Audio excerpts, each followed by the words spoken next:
لیکن یہ ہر قسم کے موسم بدل کر آتے ہیں، اور ہر قسم کے موسم انسانوں سے، مسلمانوں سے، مومنوں سے کچھ تقاضے بھی کرتے ہیں۔ اب یہ سردی کا موسم آیا، اس کے بھی تقاضے ہیں، کچھ آداب ہیں، کچھ شرائط ہیں، کچھ مسائل ہیں۔ جیسے ابو سعید خدری رضی اللہ تعالیٰ عنہ سے مروی ایک روایت ہے سنن الکبریٰ للبیہقی میں، فرمایا کہ الشتاء ربیع المؤمن، سردی کا موسم جو ہے یہ مومن کے لیے بہار کا موسم ہوتا ہے۔ کیوں؟ قصر نہارہ فصامہ، کہ دن چھوٹے ہو جاتے ہیں تو روزہ رکھنا آسان ہو جاتا ہے، جی بھر کے روزے رکھتا ہے، کئی روزے رکھتا ہے، کیونکہ دن چھوٹا ہو گیا اور دن ٹھنڈے بھی ہیں، محسوس نہیں ہوتا۔ وطال لیلہ فقامہ، اور رات لمبی ہو گئی، جی بھر کے قیام اللیل کرے، جی بھر کے قرآن کی تلاوت کرے، اللہ کی عبادت کرے، نوافل ادا کرے، اور یہ ہے کہ قرآن کی، حدیث کی اور سیرت کی کتابوں کا مطالعہ کرے۔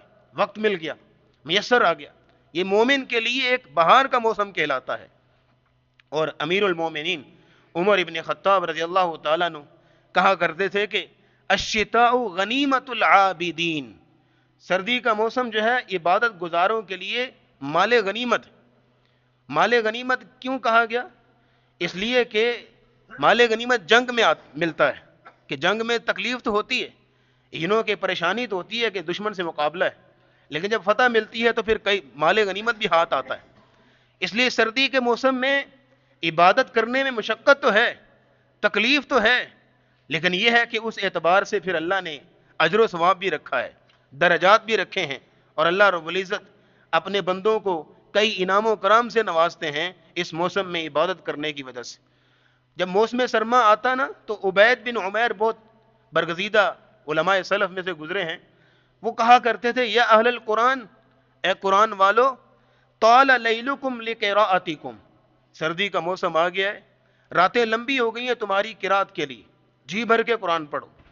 وقصر نہارکم لصیامکم، اور دن چھوٹے ہو گئے ہیں تمہارے روزے کے لیے، لہذا جی بھر کے روزے رکھو۔